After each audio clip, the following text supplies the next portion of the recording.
We might just get hit with the Rico. Me Millie.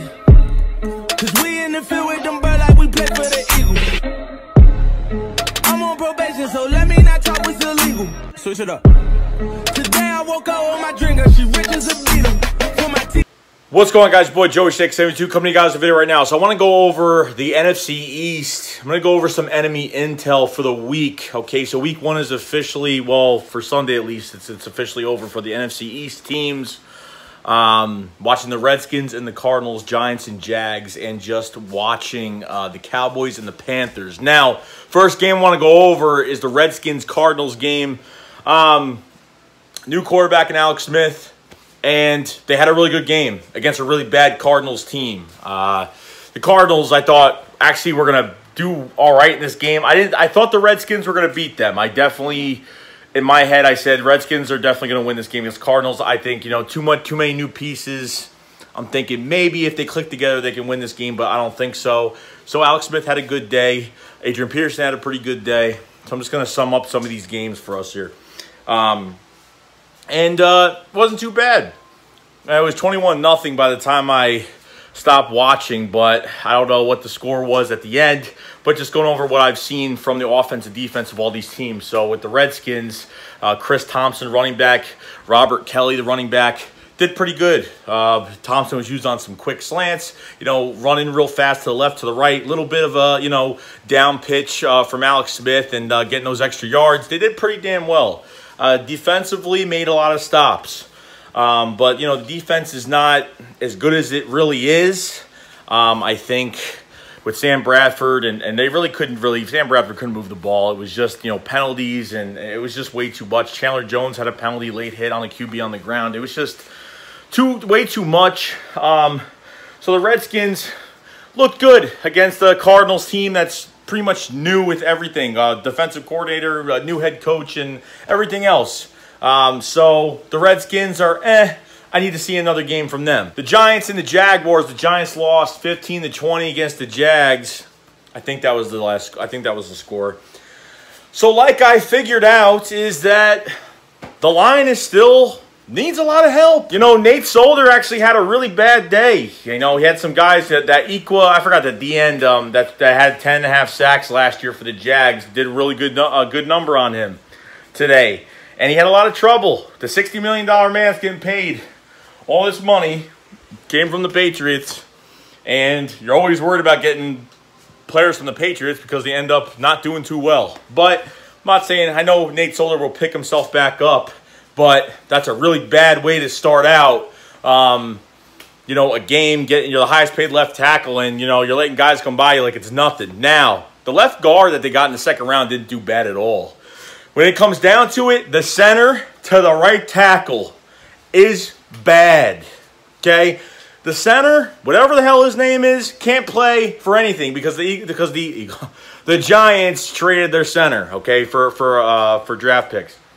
Then on top of everything else, Flowers can't block for his life.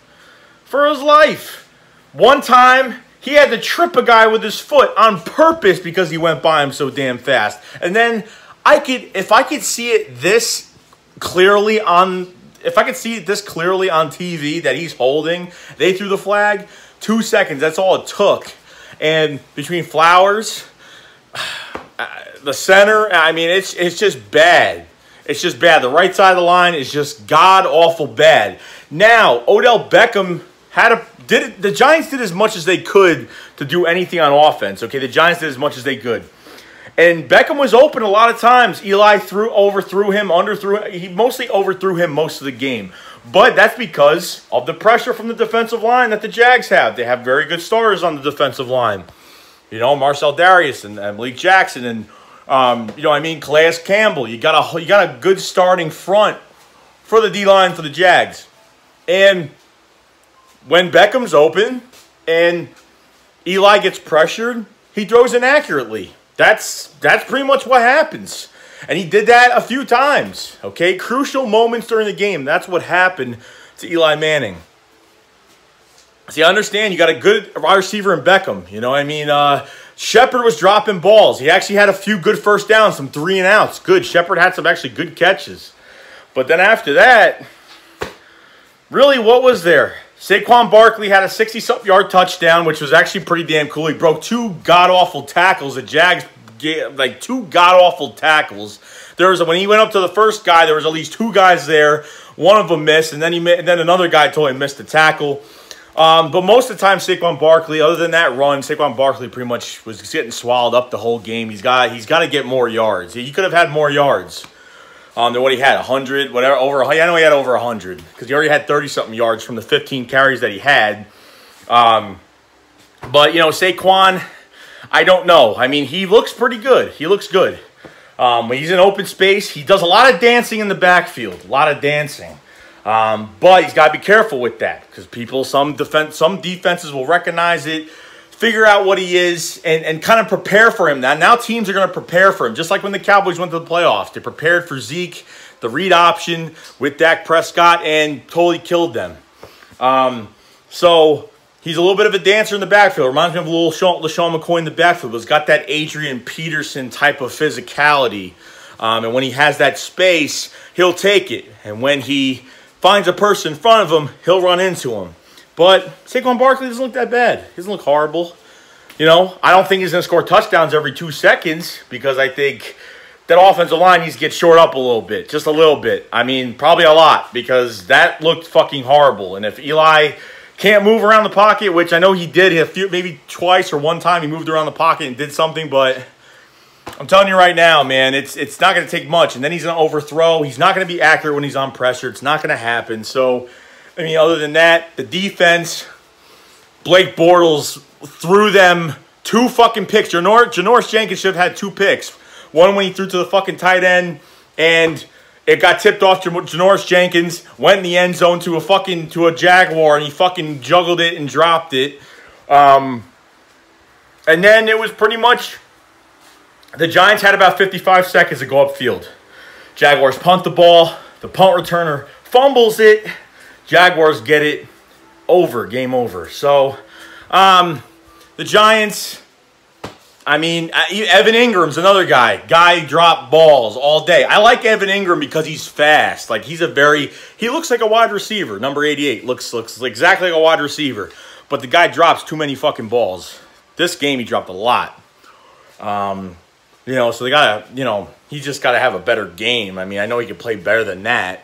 But other than that, there's offensive line issues with the Giants. That's going to be their biggest hiccup of the year. Trading their center was one of their biggest hiccups they should have had. I know people are going to disagree, but you saw it in that game what happened.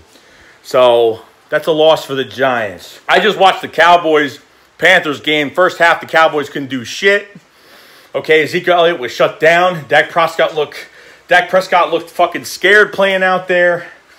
But the Panthers, you know, were pounding the fucking ball. McCaffrey was, you know, fumbled at the 2-yard line when they were going to score in the first series. Cam Newton had over 60 yards rushing. I mean, just a minute. Devin Funchess had a good game. But it came down to the wire. I mean, pretty much came a little bit down to the wire because, you know, the Cowboys had one good series going downfield. And honestly, the Cowboys, I'm just going to be completely honest. I know a few Cowboys fans that I'm friends with, and they hate Dak Prescott with a passion because he is just a read option, dump off, short pass quarterback. That's all he is. I see nothing different from him. He can't throw deep. He's inaccurate. He can't do shit. He uses Zeke as a scapegoat every fucking play. Read option, read option, read option, short pass, short pass. That's all it is. That's all it is.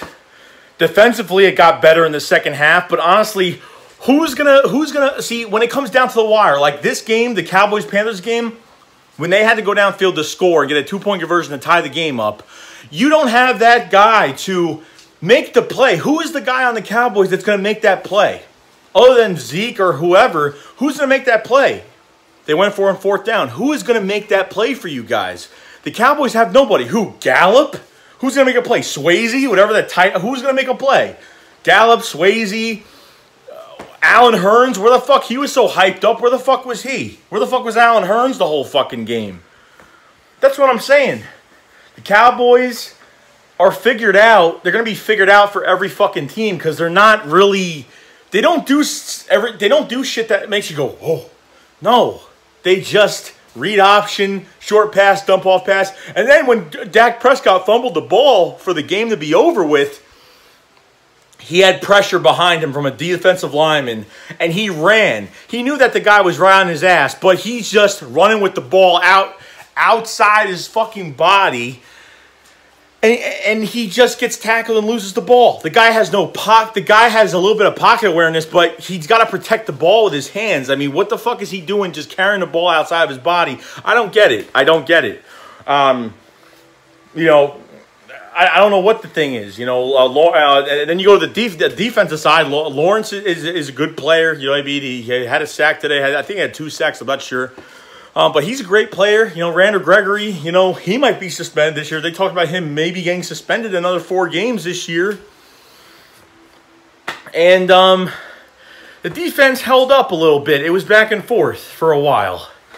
So the defense held up. I don't think they're amazing on defense, but I think with this Cowboys offense, it looks very, there's nothing extraordinary about it. It's the same shit like last year, except now you don't got a Dez Bryant, you don't got a Jason Witten. You got Tavon Austin, and what did he do the whole game? Nothing.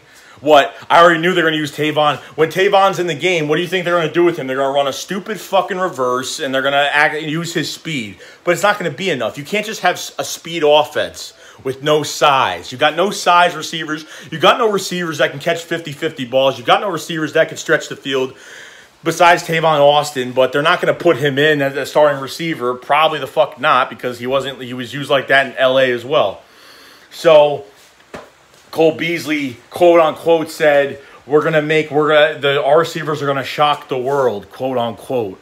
But that's not gonna happen because the Cowboys are gonna be figured out. Cowboys play the Giants next week. So one team is going to be 0-2 next week. And I'm sorry to say, I really hope. I think the Giants can beat the Cowboys. I think the Redskins maybe can beat the Cowboys. But I'm telling you right now, it's sloppy. To sum everything up, the Giants need O-line help badly. Blake Bortles throwing horrible fucking passes the whole damn game. Leonard Fournette leaves the game and all shit fucking goes down. The Cowboys got no weapons. They got nothing. They're vanilla. They're very basic. They're not exciting. There's nothing going on with them. And the Redskins just beat a really bad fucking team that has new pieces all around, coaching-wise, front office-wise. I mean, just a brand new remodel of the Arizona Cardinals.